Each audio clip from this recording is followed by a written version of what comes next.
Coming up in this episode, there are many things that you could be building even into a busy routine to help you to get enough sleep and to help you to get better quality sleep. One of the key insights that people need to have to be able to sleep is that it's about not trying. Insomnia usually develops over years. Most of the people who come to me, they've suffered with it, unfortunately, for 3, 5, sometimes 8 years. One of the common things that people do is, as you said, they'll sleep short on weekdays and then they'll try and catch up on weekends. That is something that sleep scientists call social jet lag. And so we started out looking at this structured program called Mindfulness Based Treatment for Insomnia. Mindfulness is about enhancing your process of awareness, about being in the present moment. When we're not paying attention to what's going on in the moment, we tend to be more unhappy, regardless of whether we're doing a pleasant or an unpleasant activity.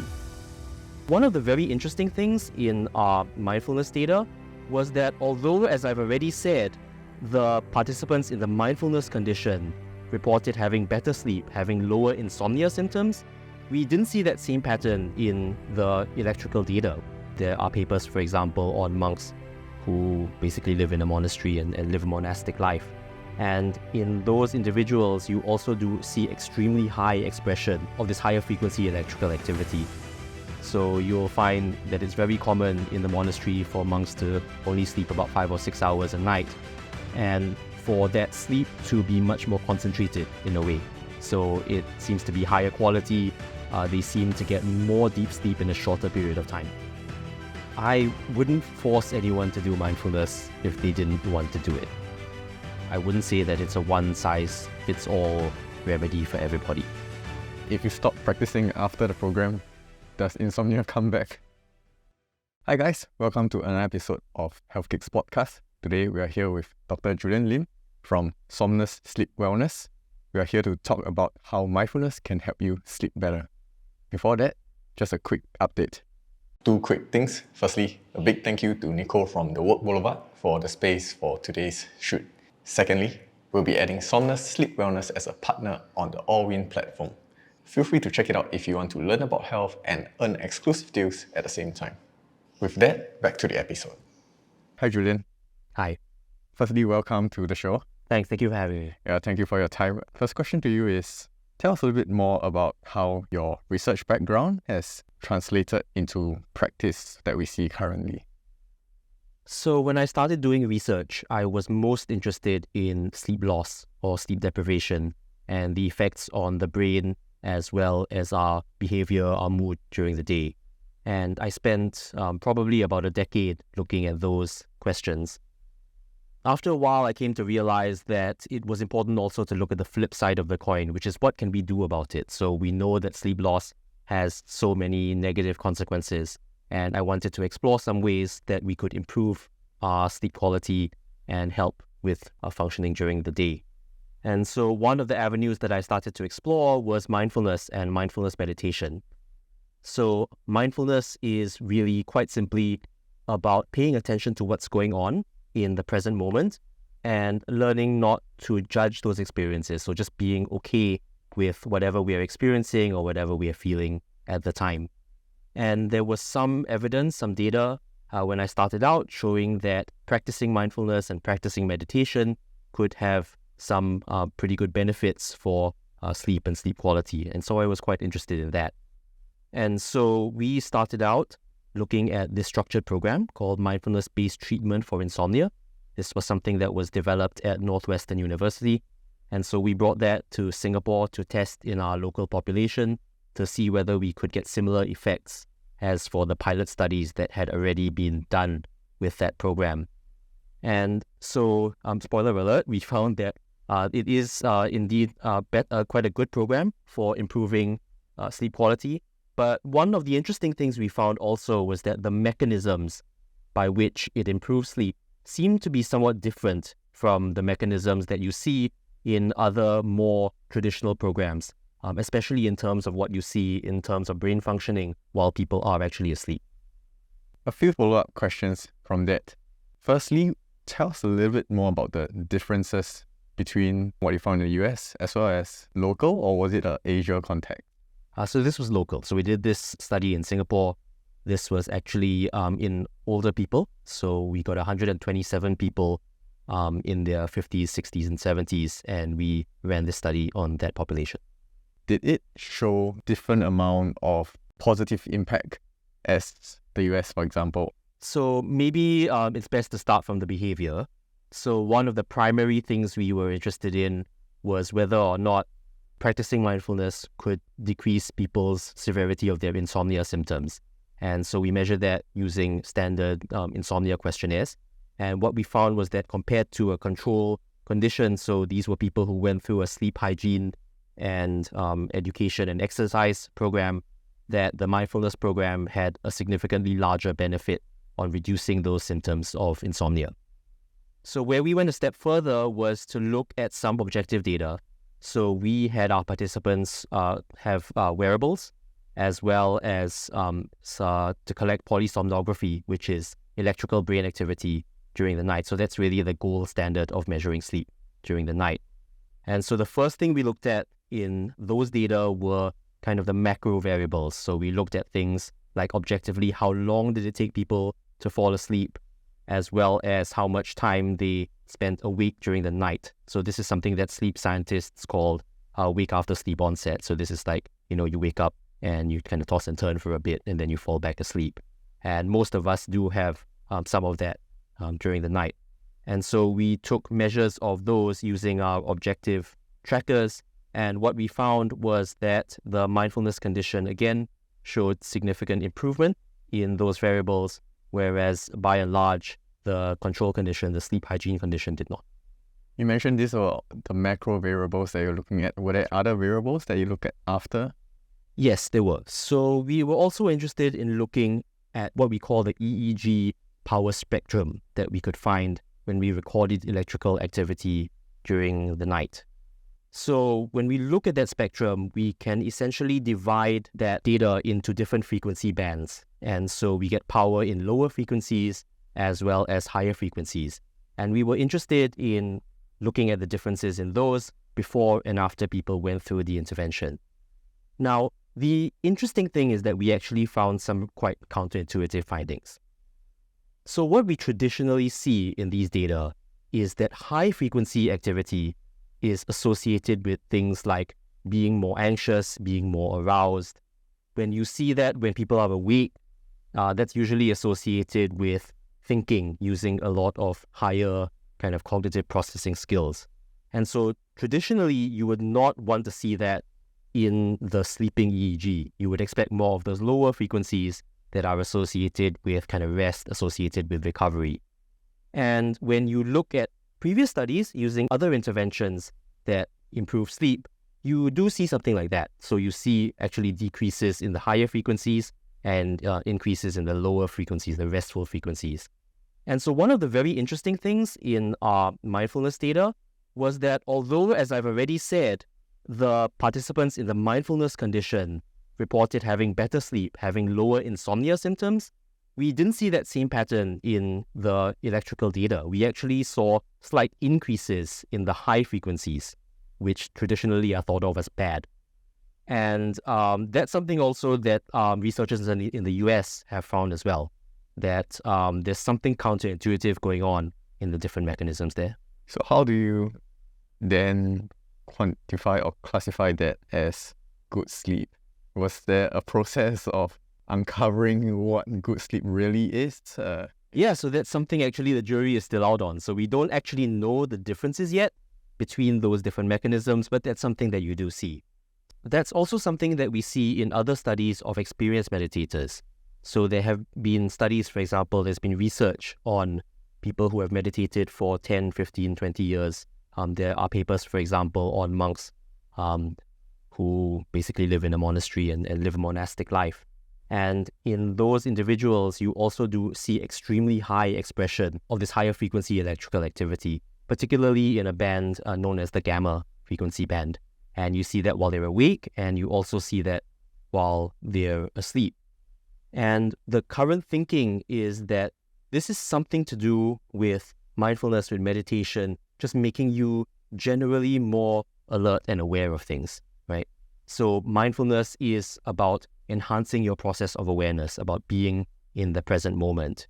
And what that seems to do is that it changes your baseline level of brain functioning so that you are just by default in this higher state of awareness, it seems when you're in sleep. So there's something paradoxical going on where even though you're in that state, you're still able to achieve deeper and more restful sleep despite that. Now, is there any consequence of such sleep? Yeah. That's a really good question. As far as we know, no, there isn't. Nobody's done a very large or detailed study on monks, but anecdotally, they do seem to report better sleep quality. Anecdotally, also, they report needing shorter sleep time, in fact, than average individuals. So you'll find that it's very common in the monastery for monks to only sleep about 5 or 6 hours a night, and for that sleep to be much more concentrated in a way. So it seems to be higher quality. They seem to get more deep sleep in a shorter period of time.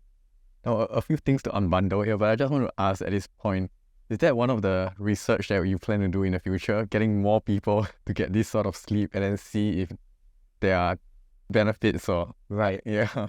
I wish I could. In practice, it's very difficult to get a large group of monks together.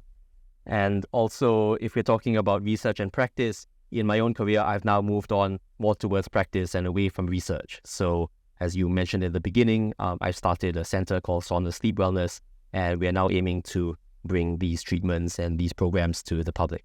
Yeah, speaking of which, it reminds me of like one of the questions I wanted to ask. When someone approaches you, what are the things, or do you do some assessments with them? What is the process like? Yeah, so when a new client approaches us, usually the first step is we need to find out what they want and what the issues they're facing are. So there are many different reasons why people could sleep poorly. So the most common one would be insomnia or insomnia disorder, but there are also a number of other reasons. Sleep apnea is a big one, for example. There are movement disorders where people will move around during the night and not be aware of it. So we need to kind of make sure we isolate what the problem is first before we decide how we want to treat them. And let's say insomnia, because I suppose that's a big one. That's very common, yes. Let's say you have this person, your clients tell you, right, I have insomnia, I have trouble getting good sleep, right? What's the next step?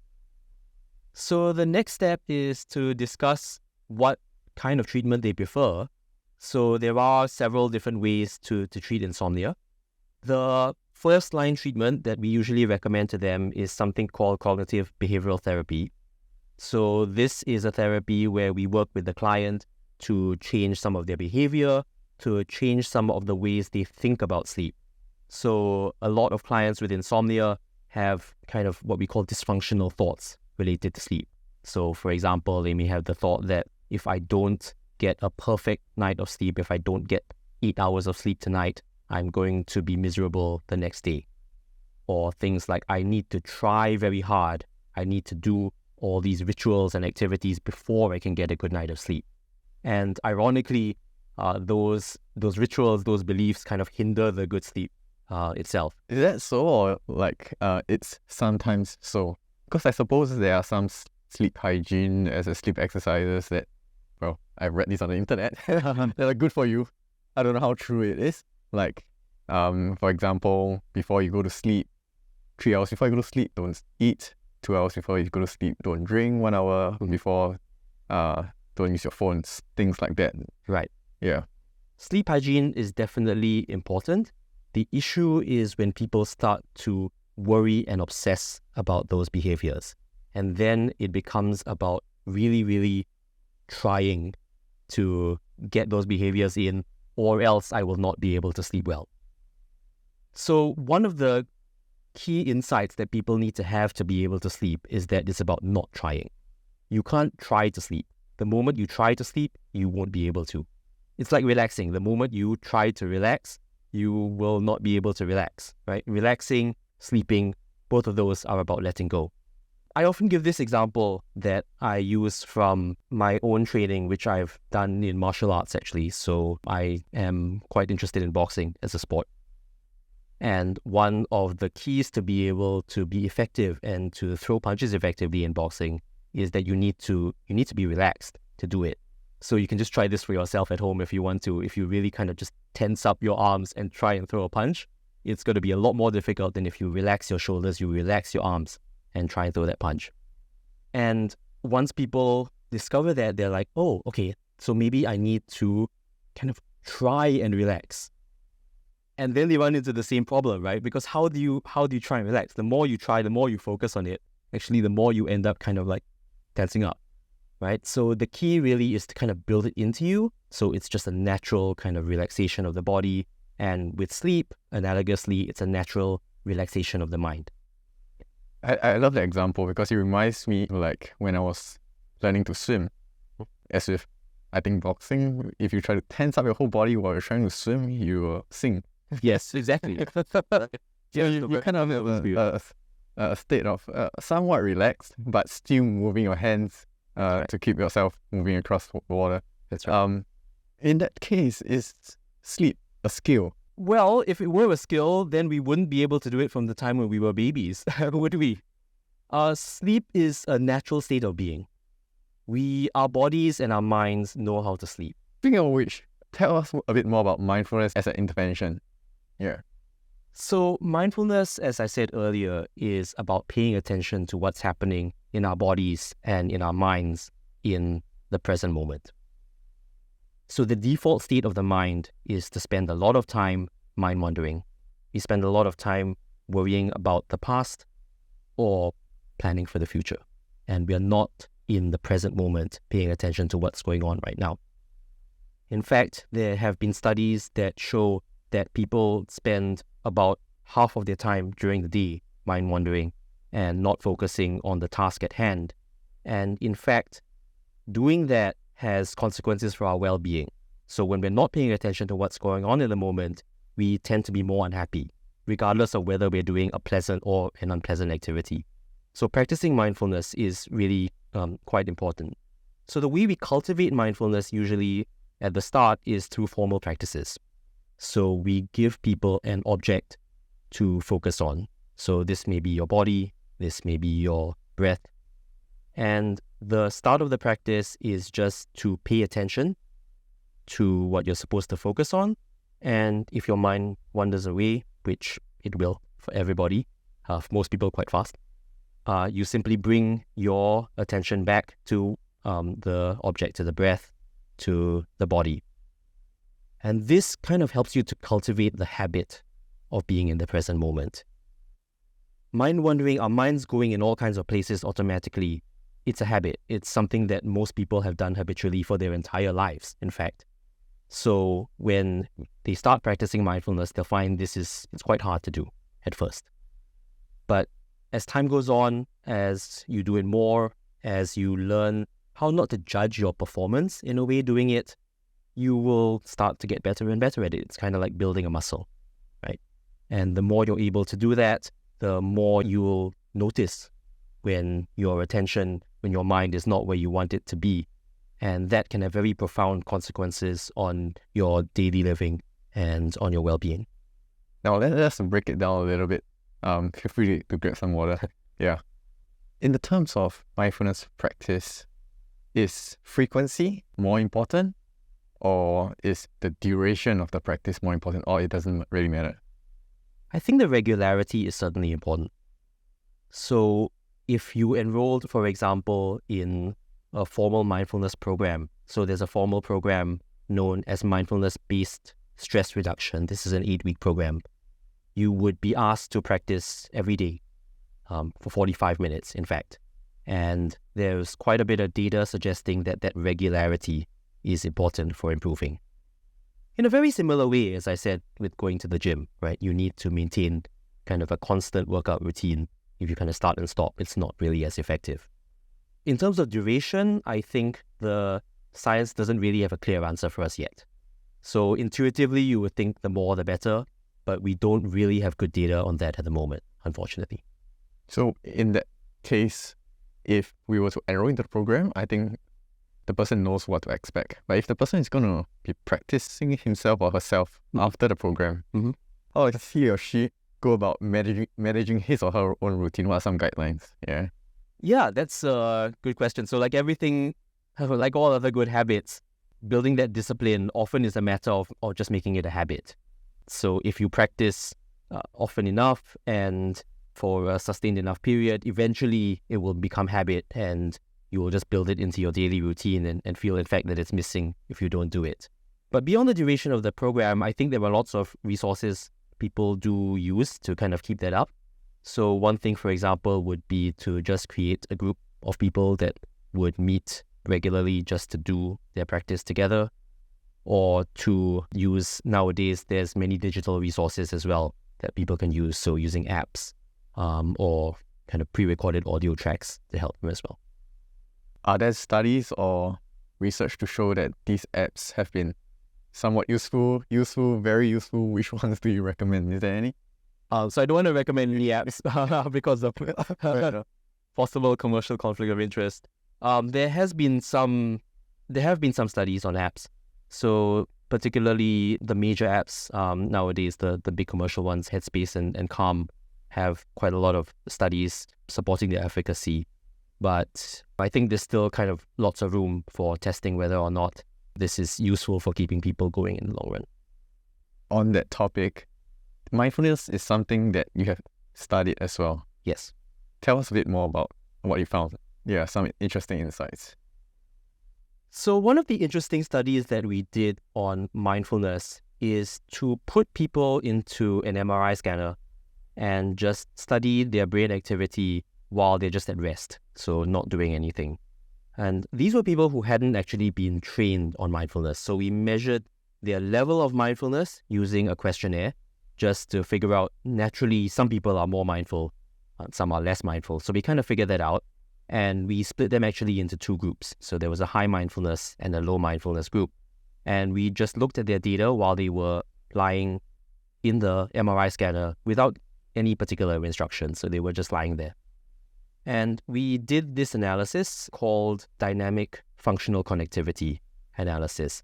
And intuitively, what we were doing is we were looking at the evolution of their brain patterns over time, just as they were lying there without any particular task to do.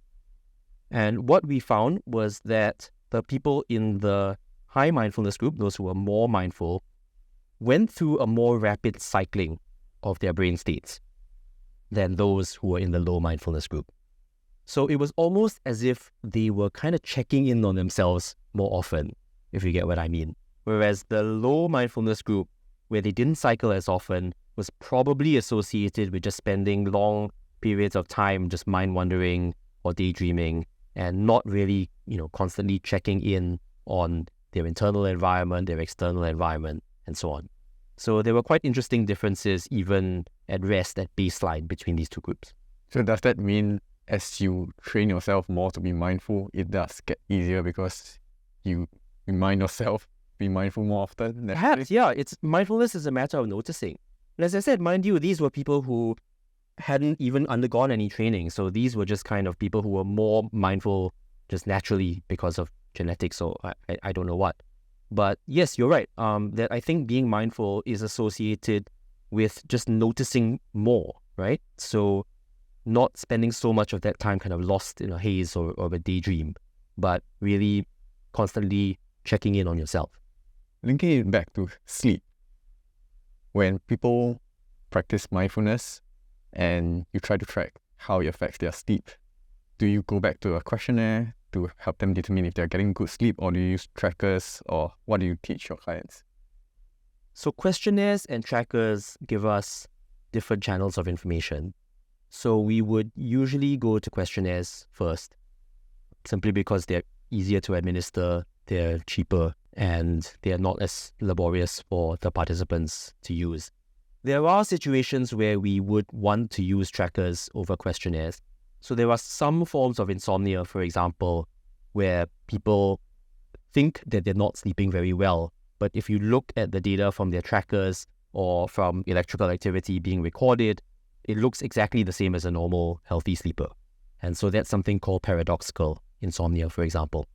So in that case, data from trackers is useful. But most of the time, for most of my clients, we would only look at their self-reported sleep or questionnaires.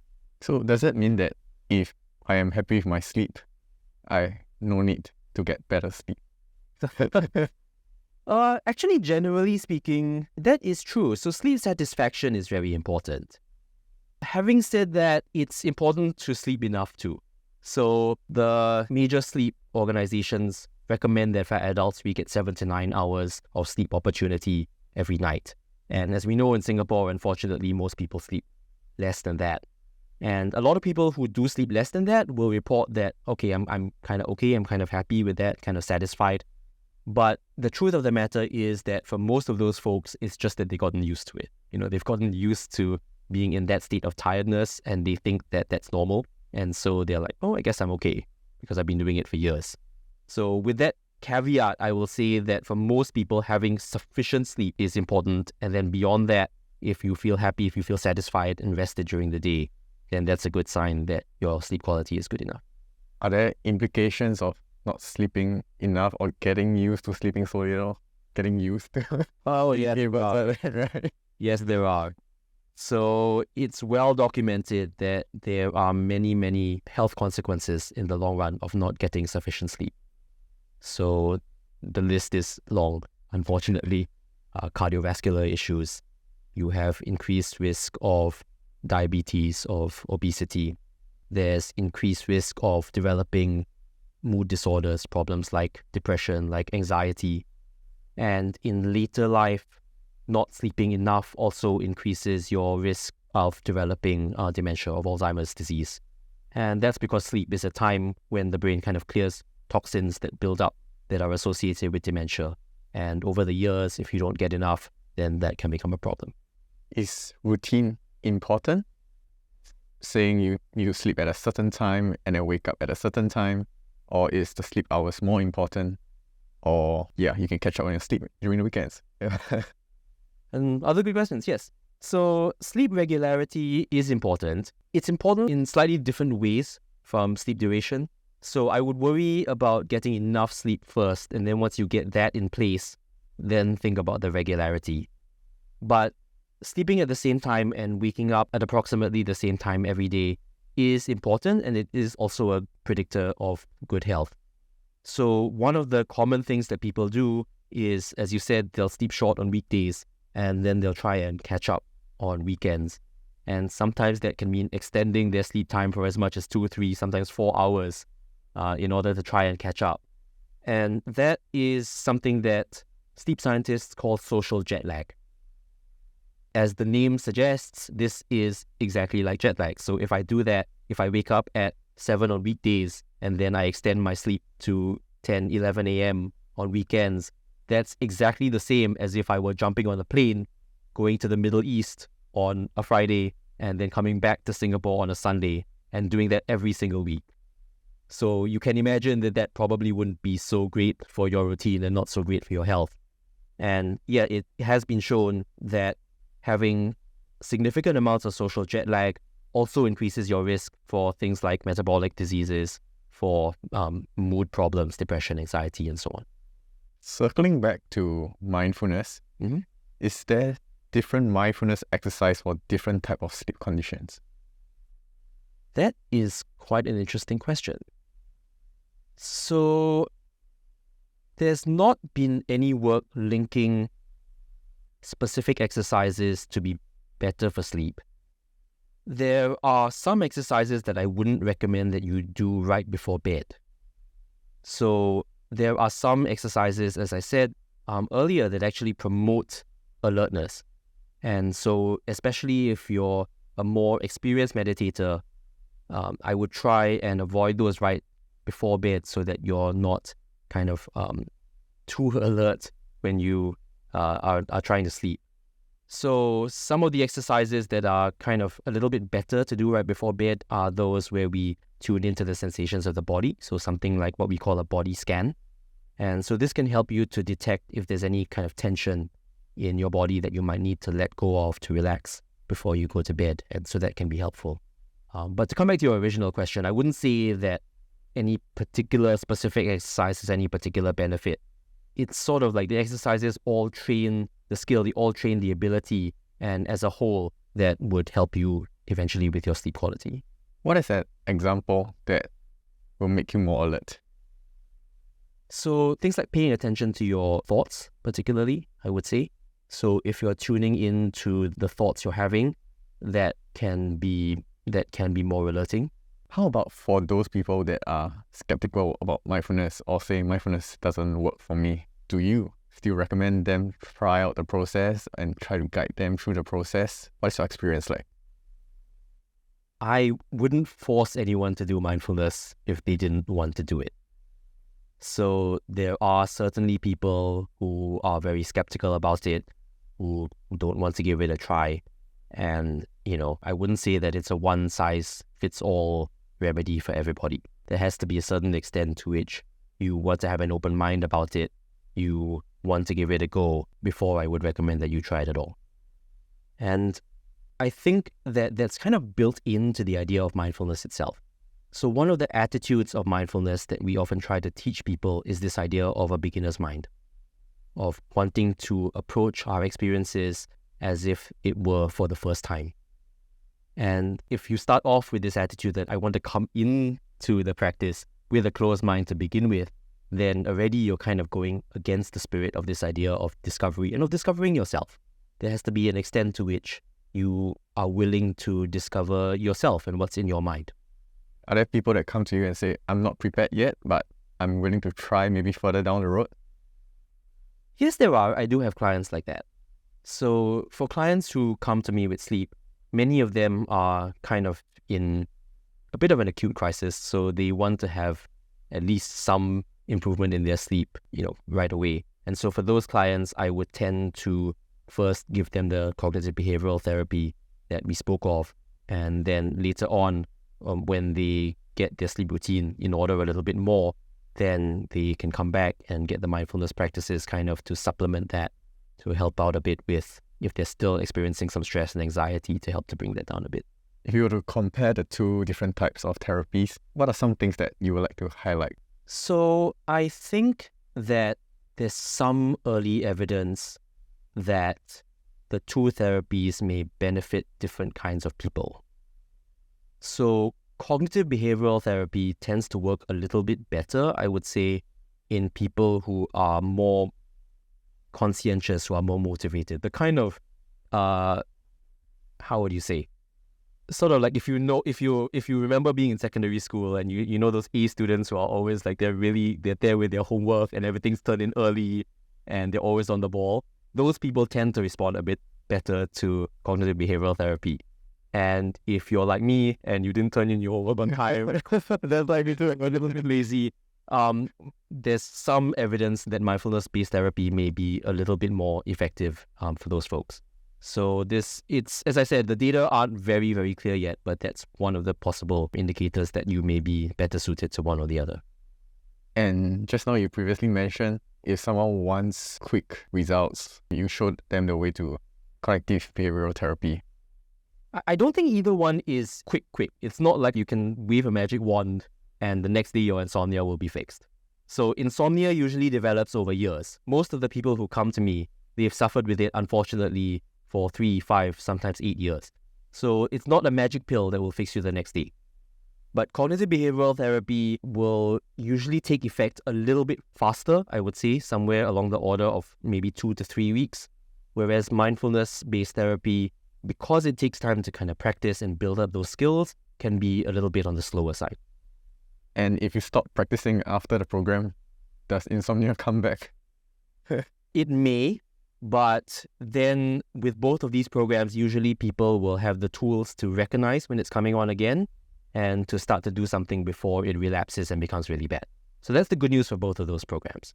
And that's kind of in contrast with the clients who just want the quick fix and sometimes they'll go to medication. That's often the first thing, unfortunately, that people go to. And that is a quick fix in a way because, yes, you do sleep immediately the next night. But then when you come off the medication, that's when you're still stuck with the problem and you don't know what to do.